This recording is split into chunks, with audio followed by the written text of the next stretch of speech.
பிரச்சாரம் ஆரம்பிச்சிருச்சுல்ல.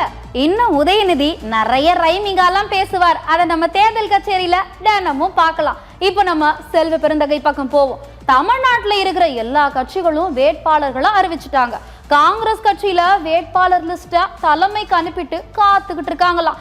இன்னும் 2 நாள்ல வேட்பாளர் பட்டியலா அறிவிச்சிடும்னு செல்வ பெருந்தகை நம்பிக்கையா சொல்லியிருக்கார்.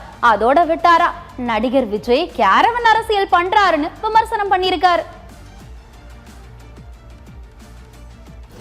நாளைக்கு மாலையோ நாளைக்கு மறுநாளோ கூடி, ஒருவேளை நாளைக்கு வந்துவிட்டால் நாளைக்கு மாலை கூடி அறிவிப்போம். இல்லை என்றால் நாளை மறுநாள் காலை கண்டிப்பாக வெற்றி வேட்பாளர்களை அறிவிப்போம்.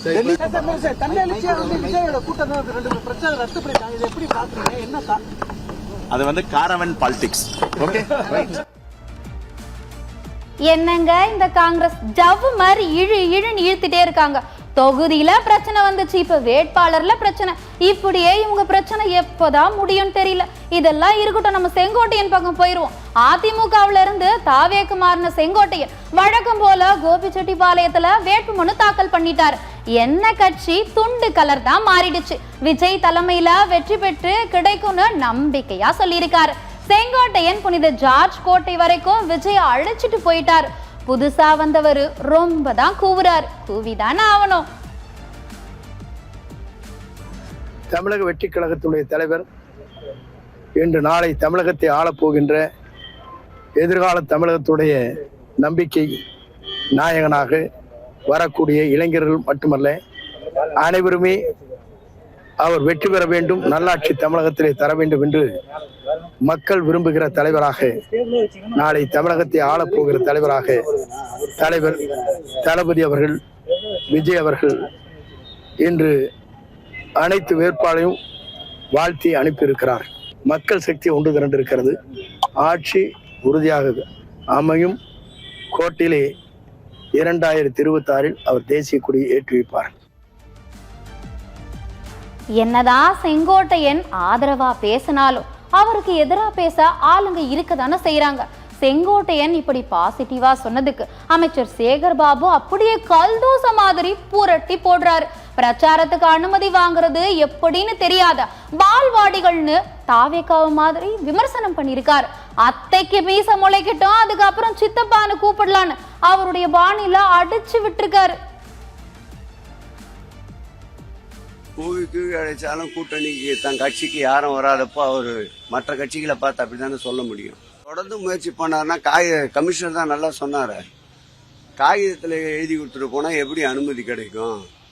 அனுமதி வாங்குவது கூட எப்படி என்று தெரியாத பால்வாடிகளுக்கு தேர்தல் களத்திலே நின்று முழுமையான பாகமுகவர்களை அமைத்து வாக்காளரை சென்று சந்தித்து வாக்குகள் பெற்று ஆட்சி அமைப்போம் என்பது அத்தைக்கு மீசை முளைக்கிட்டால் சித்தப்பா என்று பெயர் வைத்துக் கொள்ளலாம்.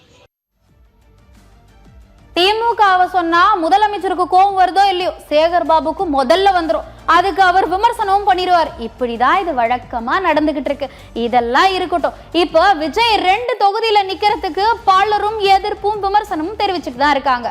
விஜய் 2 தொகுதியில வேட்புமனு தாக்கல் செய்தது ஏன் தெரியுமான்னு இப்போதைக்கு தாவேக்காவுல இருக்கிற நாஞ்சில் சம்பத் விளக்கம்லாம் கொடுத்திருக்காரு.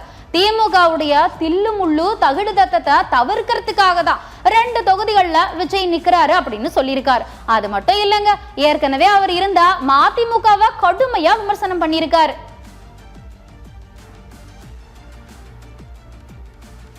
இவருடைய விமர்சனத்தை எல்லாம் பார்த்துட்டு தான் இருக்கும். இதே மாதிரி தேமுதிகவை விமர்சனம் பண்றது ஒரு வாடிக்கையாவே ஆயிடுச்சு.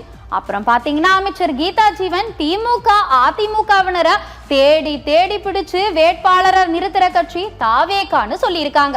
தேர்தல் முடிஞ்சதோ அவங்களுடைய நிலைமை தெரிஞ்சிடும்னு ஜோசியும் சொல்லிட்டாங்க. தாவாக்கோட நிலைமை எந்த அளவுக்கு நாளுக்கு நாள் குறைந்து கொண்டே வருகிறது, கீழிறங்கி வருகிறது நம்ம எல்லாம் அறிவோம். வேட்பாளர் அவர்கள் தேடின கதை உங்களுக்கு தெரியும். RS முருகன் ஒருத்தர் எங்கள் கட்சியில் சீட்டு கேட்டார், கிடைக்கல. இன்னைக்கு தாவாக்கா வேட்பாளர். அதுபோல் நாராயணன் ஒருத்தர் நாங்குநேர் சீட்டு கேட்டார், அதிமுகவில் கிடைக்கல. இன்னைக்கு தாவாக்கா வேட்பாளர். ஆகவே தேடி தேடி பிடித்து வேட்பாளரை கொண்டு போகிறது அவருடைய நிலைமை என்னன்றது தெரியும். அவர் சொல்லிட்டே இருக்கட்டுங்க. தேர்தல் முடிஞ்சது அவர் உண்மை நிலைமை அறிவு. தாவேகாவை நாளுக்கு நாள் விமர்சனம் பண்ணிக்கிட்டு தான் இருக்காங்க. அந்த வகையில அமைச்சர் கீதா ஜீவனும் சேர்ந்துட்டாங்க அப்படின்னு தான் சொல்லணும். இதெல்லாம் இருக்கட்டும்ங்க, நாஞ்சில் சம்பத் எப்பவுமே விஜய பெருமையா தான் பேசிட்டு இருப்பார். இப்படி எல்லாம் இருந்தாலும் அரசியல்ல விஜய ஒரு ஜோக்கரா தான் பாக்குறேன்னு முன்னாள் அமைச்சர் ராஜேந்திர பாலாஜி விமர்சனம் பண்றாரு. விஜய் என்னங்க ஐஸ்கிரீம் சாப்பிடுற குழந்தை மாதிரி பேசிக்கிட்டு இருக்காருன்னு அவருடைய பாணியில கலாச்சி பேசியிருக்காரு. உலகத்துக்கே தெரியும், அதிமுகவுக்கும் திமுகவுக்கும் தான் போட்டி. களத்தில் இருக்கக்கூடியவர்கள் 2 சிங்கங்கள் தான். இதில் வெற்றி பெற போவது யார் என்பதுதான் இன்றைய பேச்சு பொருள். இதுல ஊடகக்காரன் நான் தான் சொல்வது வேடிக்கை பொருளாக அவரை பார்க்கிறார்கள். அவரை சிரிப்பு நடிகராக பார்க்க ஆரம்பித்து விட்டார்கள். அரசியலில் ஒரு ஜோக்கராக பார்க்கிறார்கள்.